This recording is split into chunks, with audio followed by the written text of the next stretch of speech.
Então, boa noite, pessoal. Fazendo um react aqui para o Rui Pimenta sobre a história do Sendeiro Luminoso. Eu achei que esse vídeo tem muitos erros, né? Bom, pelo menos, né, ele tem a coragem de estar numa vertente totalmente oposta ao maoísmo,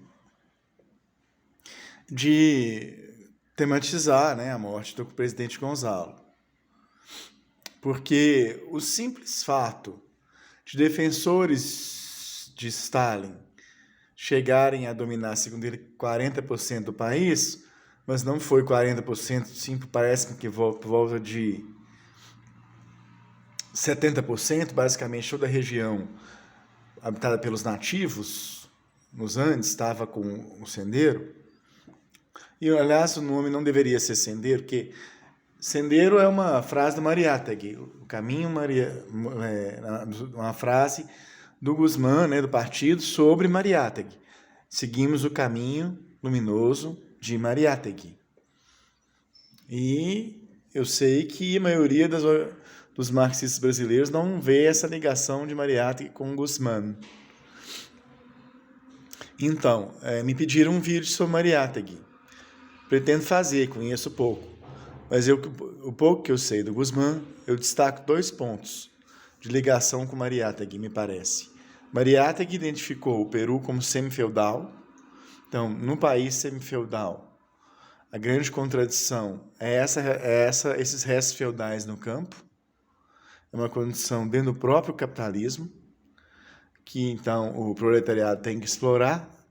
Não é? O maoísmo então teorizou que era preciso levar os quadros para o campo, porque uma parte dos próprios capitalistas, dos próprios liberais, pode apoiar uma reforma agrária.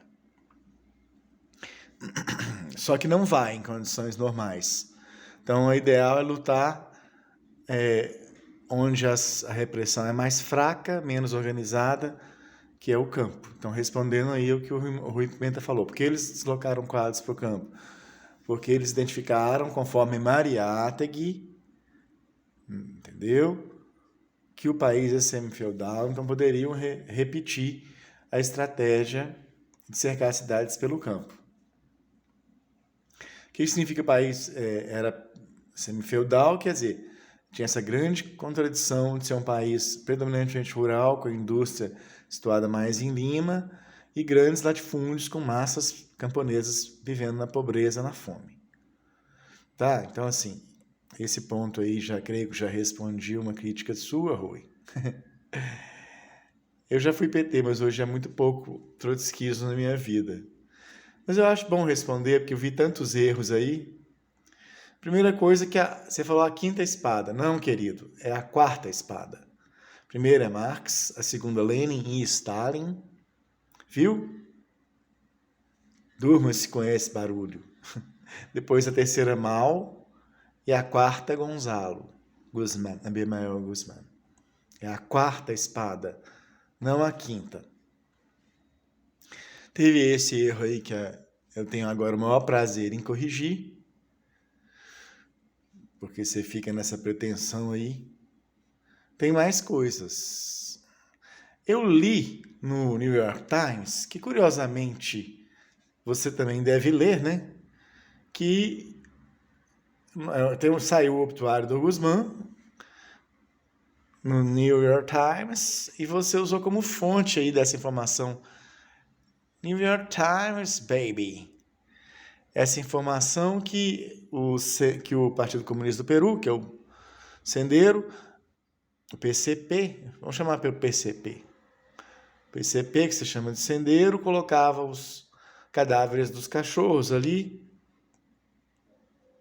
e as pessoas não entendiam, a população não entendia. E seria uma briga interna entre facções maoístas. Olha, fora essa sua curiosa fonte, a informação que eu tive realmente é que o perro, o cachorro, é uma gíria para o X9, que é o traidor. Então, durante a Guerra Popular, o traidor, o cara que deve passar informações para as rondas campesinas, que é aqueles milicianos, dentre os quais tem o atual presidente do Peru, que participou. Nesse ponto, eu creio que você está certo. Então, o próprio PCB numa nota sobre Castilho, ficou floreando, falando que é uma luta comunal, campesina, que não sei o quê. Não, é isso que você falou mesmo.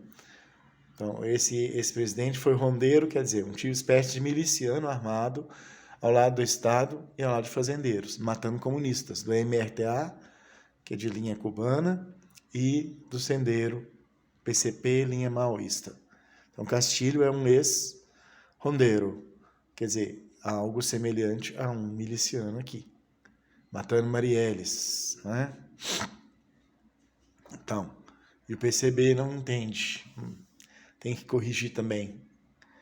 É desgastante. Então, para essa fonte sua, eu soube que isso era aplicado aos traidores na Guerra Popular. Quem passava informações para a repressão passava por um tribunal revolucionário e era fuzilado.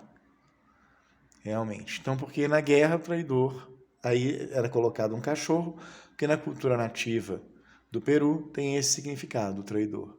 A população entendia assim. Eu creio que não era briga entre as facções maoístas. Sincero, estou usando um artigo meu que chama Gramsci Gonzalo, está na revista do Sol. Aliás, não é meu, mas que eu copiei, numa página maoísta, então foi bastante informativo, ele é uma fonte. Ele explica isso aí. Você falou de uma disputa parlamentar, mas você sabe que maoísta não curte muito, isso é mais coisa para você. Fica aí com essas sabazof, essas trololó parlamentar. O que aconteceu foi o seguinte, no final dos anos 60, o Peru estava numa crise muito grande, com autoritarismo político e pobreza assolando o país. Então, Lima, que era a região mais industrial, aquela região da costa, era mais desenvolvido, o resto do país, o Estado tinha pouco poder. Então, entre 69 e 80, essas ditaduras militares, para tentar afastar o fantasma do levante popular, que foi ali esmagado no final dos anos 60 com o foquismo, criou universidades em regiões pobres como Ayacucho. Então, desde o começo dos anos 60, mais ou menos, o Guzmán já era um professor ali em Ayacucho. Então, com um grupo bastante aguerrido, né, bem apaixonado, ele ganhou expressão nessa universidade, e nessa universidade os estudantes militantes do maoísmo casaram-se com índios, aprenderam quechua, conseguiram uma base bastante forte ali, nessa universidade. Então eles dominavam até a reitoria, vários departamentos, movimento estudantil.